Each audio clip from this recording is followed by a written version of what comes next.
फिर जी सबसे पहले तो बहुत बहुत बधाई। लोग पूरी जिंदगी लगाते हैं एक मेडल जीतने में, आपने तो एक ओलंपिक में दो मेडल जीत लिया, कैसा लग रहा है? अभी बहुत प्राउड फील हो रहा है, अब हो रहा है यकीन, अब खुशी हो रही है बहुत कि मैं 2 मेडल लेके इंडिया वापस जाऊंगी। और मेरा इंडिया से मतलब बहुत फ़ोन भी आ रहे हैं कि हम आपका बहुत वेट कर रहे हैं, हम आपको लेने आएंगे।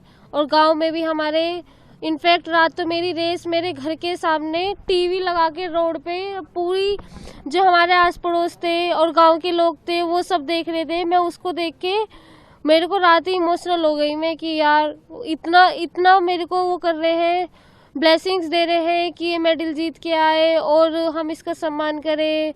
पापा मम्मी भी सब बहुत खुश हैं।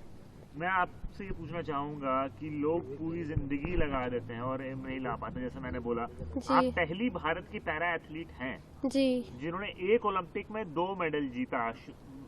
ओलंपिक में वो बनी मनु भाकर, जी। पैरा शूटिंग में बनी अवनी लखाड़ा, पैरा एथलेटिक्स में आप बनी। तो आप 3 महिलाओं ने इतिहास रच दिया, इस इतिहास को रच के कैसा लग रहा है? सब बहुत प्राउड फील हो रहा है। अभी तो मैं उनको भी कॉन्ग्रेचुलेशन करना चाहूँगी, मिस मन्नू भाकर दी को और अवनी लखेड़ा दी को बहुत बहुत कॉन्ग्रेचुलेशन।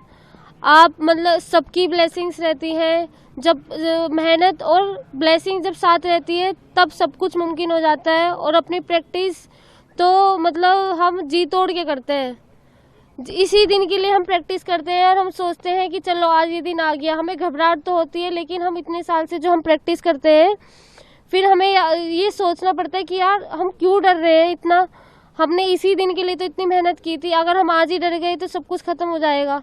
आज हमें नहीं डरना है, आज हमें सब कुछ करना है। 2 बार देश के लिए पोडियम पे चढ़ो, तिरंगा ऊपर जा रहा था, वो फीलिंग डिस्क्राइब करिए अपने शब्दों सर में। मैं ये मतलब सोच भी नहीं पा रही। और देखो मतलब हमारे इतनी कंट्री में से 112 कंट्री है ना सर, उसमें से हमारा तिरंगा ऐसे ऊपर जा रहा है तो इतना प्राउड फील हो रहा है यार। हमारा तिरंगा, हमारे देश का तिरंगा, वाओ सर, मतलब इमोशनली हो रहा था वो तो। बिल्कुल। और यहाँ पर आपको हमेशा यही बोला जाता है कि आप उस इवेंट में कम्पीट करते हैं, यहाँ यूसेन बोल्ट कम्पीट करते हैं 100 मीटर 200 मीटर। तो ये सुन के लगता है कि आप इंडिया की पैरा एथलेटिक्स की यूसेन बोल्ट हैं, ये सुन के लोग बोलते हैं, तो कैसा लगता है? सर अभी तो यहाँ पे फील हो रहा है, जैसे आप लोग मुझे बता रहे हो तो प्राउड फील हो रहा है, लेकिन अभी ज्यादा फील तब होएगा वहाँ पे जाके, इंडिया जाके पता लगेगा कि क्या है, कितना सम्मान मिल रहा है। देश में आपका इतना जो आपको लोग अभी से वेट कर रहे हैं कि आप जल्द से जल्द वापस आएंगी, तो लेकिन मुझे ये बताइए आप कि आप इन चीज़ों के लेके तैयारी कैसी रही, यहाँ तक पहुँचने में आपको सपोर्ट किसने किया? मेरे को सपोर्ट सर सबसे पहले तो हमारी पीसीआई है जो हमें इतना सपोर्ट कर रही है, वो हमें पीसीआई तो हमें यहाँ तक लेके आती है। और उसके बाद जो मुझे सपोर्ट मिला है ओजीक्यू से सपोर्ट मिला है सर। ओजीक्यू मुझे इतना सपोर्ट करते हैं, बस वो बोलते हैं कि आप इंजरी फ्री रहो और अपना मतलब मेहनत करते रहो, बस प्रैक्टिस करते रहो आप, हमें कुछ नहीं चाहिए। जो आप हमसे बोलोगे, जो भी आपसे हमें नीड है कि जैसे इक्विपमेंट की या फिर कुछ भी, तो आप हमें बोलो। डाइटिशियन जो हमारी है तेजिंदर मैम है और मेरे मैनेजर अर्नव सर है, फिजियो मयंक सर है, वो हमें बिल्कुल एक उस पे खड़े रहते हैं सपोर्ट में। जब एकदम फ़ोन किया कि सर हमें ये चाहिए, एकदम आ जाएंगे। सर हमारी ये इंजरी हो रही है, वो भी एकदम। और मैं अगर हमारी तबीयत ख़राब है तो मैम बोलती है कि ये करो, जब तक हम ठीक नहीं होंगे हमें फ़ोन करती रहेंगी, अब आपकी कैसी तबीयत है, कैसा है। और अपनी यूपी टीम है जो कविंदर सर है, विकास मलिक सर है और जेपी सर है, ये सब हमें बहुत सपोर्ट करते हैं यूपी से भी। उसके लिए बहुत थैंक यू जो आप हमें इतना सपोर्ट कर रहे हो। अपनी साई भी हमें बहुत सपोर्ट कर रही है, टॉप्स। 2 मेडल जीतने के बाद देश को कोई खास संदेश?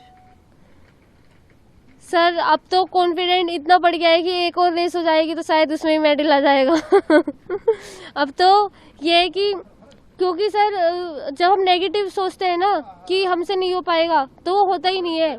जैसे मैंने फील भी किया है ग्राउंड पे, जब जिस टाइम हमारा स्टार्टिंग होता है, स्टार्ट पोजीशन में रहते हैं हम, बिल्कुल रिलैक्स हो जाना चाहिए, सब कुछ भूल जाओ, बस हम एक गन की आवाज़ आती है वो उससे देख के फट, अगर हम उस टाइम पे हम भोग लाएंगे ना, उस टाइम पे अगर हमें घबराहट होएगी तो हमारा फाउल भी हो जाएगा, फिर हम रेस से बाहर हो जाएंगे। इसलिए हमेशा काम डाउन रहें और पॉजिटिव रहें, कॉन्फिडेंट रहें, फिर सब कुछ ठीक अपने आप ही हो जाएगा। कोर्स, और एक ये भी पूछना था क्योंकि आपने मतलब देश को भी संदेश दिया, लेकिन भूख बढ़ गई, अब एलए के लिए गोल्ड पे टारगेट सीधा? जी सर, अभी गोल्ड के लिए नहीं, लेकिन अभी अपना पर्सनल और ज़्यादा बेस्ट करती रहूँगी। ये है कि एक दिन तो गोल्ड लाना है, कि अब 2028 का हमारा वो है टारगेट।